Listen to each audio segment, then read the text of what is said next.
Don in London, hello. It's October the 2nd, 2009, Friday, just gone 9 o'clock in the morning. My video is all about recovery from addiction to either substance or behaviour. That is, living in recovery, one day at a time, from addiction. My addictive substance, alcohol. My behaviour could have been anything addictive to: food, relationships, the gym, and work for 35 years. I felt I got some esteem from it, but I realise now maybe I got ego from it. I don't know. It's hard to discover one's emotions when they've been taken the edge off, if you like. I took the edge off for so long. I had no clue whether I was looking up or looking down, or right-sized or wrong-sized. And I guess the size I felt during those drinking years, with a drink inside me, convivial, joyful, and then abject misery. And the size, always feeling less than, maybe. So drink did take the edge off. It gave me a false sense of bravado, enabled me to put on a brave face, and deal with fear and nervousness, and never quite sure whether I was good enough, because I wanted to be perfect, so you would like me and love me. And what I've learned these days is, it's the journey, it's the progress we make, and we'll never be perfect in this imperfectly perfect moment.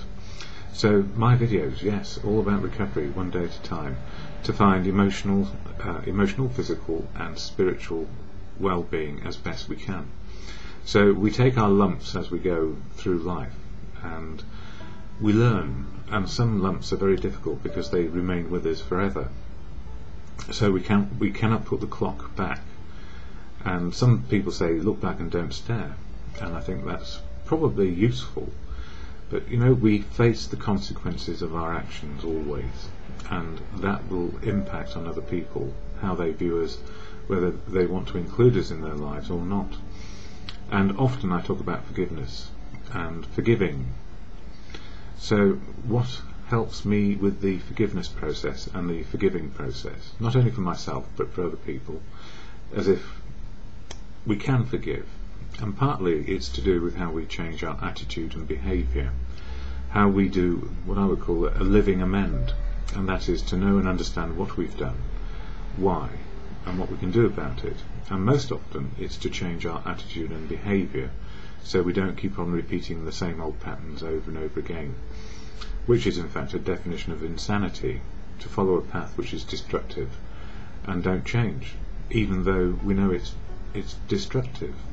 So we have to learn, and I couldn't learn for a long time how destructive my behaviour was towards myself in terms of attitude and behaviour, and how distressing it was for a lot of people, and hateful for a lot of people as well, because I was unmanageable in every respect. I just couldn't stop my addictions. So what helped me? Family, community, society, all of those elements, and professionals, and then finding a fellowship of Alcoholics Anonymous. I don't speak for Alcoholics Anonymous, never will, never can. It's full of unique, authentic people, and that's the gift. Unique, authentic people finding how to live in the moment, the living amends of now, and take the consequences of past actions. And that's where forgiveness is, really. And you know what? Some people won't forgive us, and sometimes we feel we've done unforgivable things. And the best we can do sometimes is just live the consequences and change attitude and behaviour. Easier said than done, which is why the AA program, AA Alcoholics Anonymous, is just a one-day program. Anyway, I share the statement of intent about AA and the readings of AA simply because they give me experience, strength and hope to carry on and be a part of, and go to meetings and find a life in reality, the truth of now.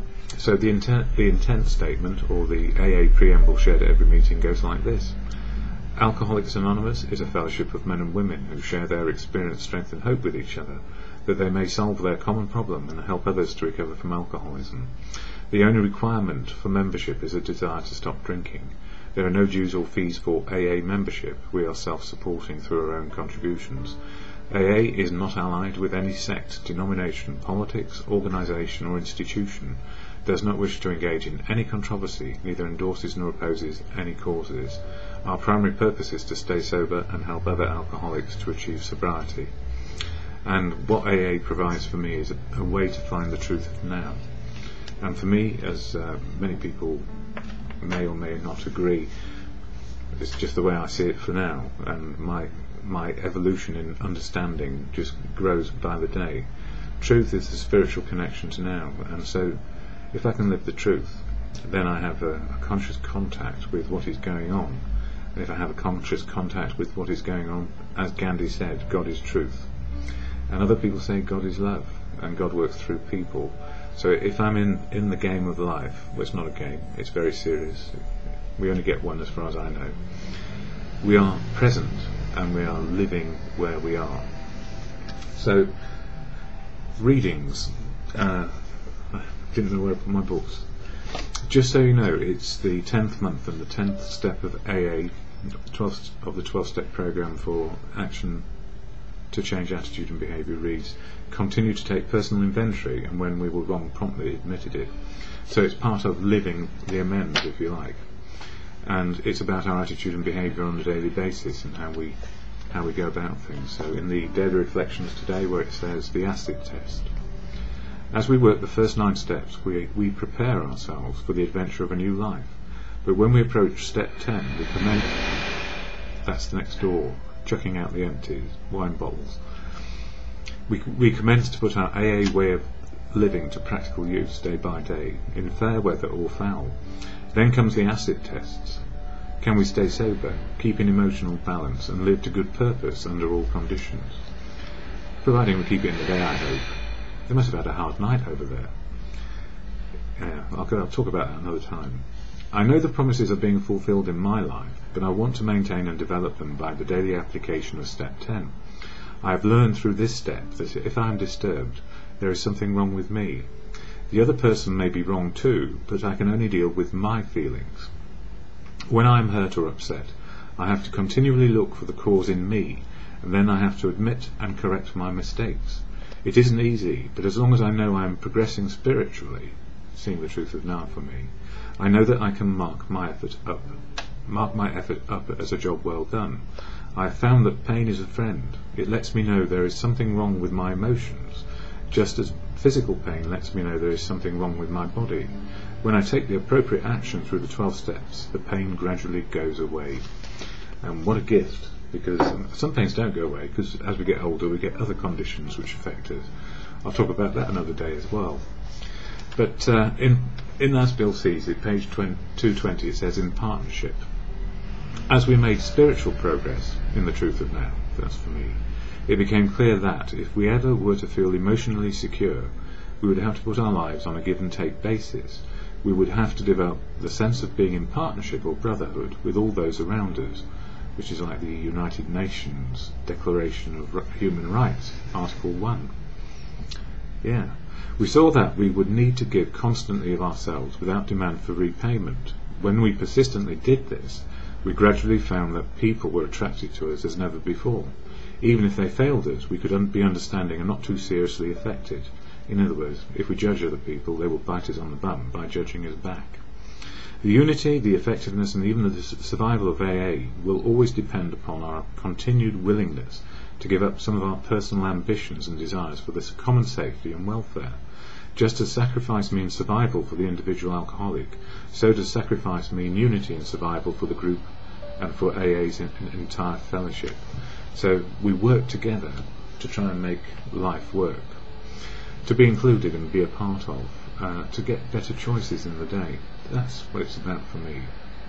And, you know, there was a great meeting last night, and the principal sharing was around not consequences, but complacency. And it's so easy to become complacent, so we'll say, I'll put it off to another day, or I won't do an inventory today of what's worked and what hasn't. It's just assets and liabilities after all, but it's worth doing. Anyway, the serenity prayer to God or good conscience, grant me the serenity to accept the things I cannot change, courage to change the things I can, and the wisdom to know the difference is always just for today.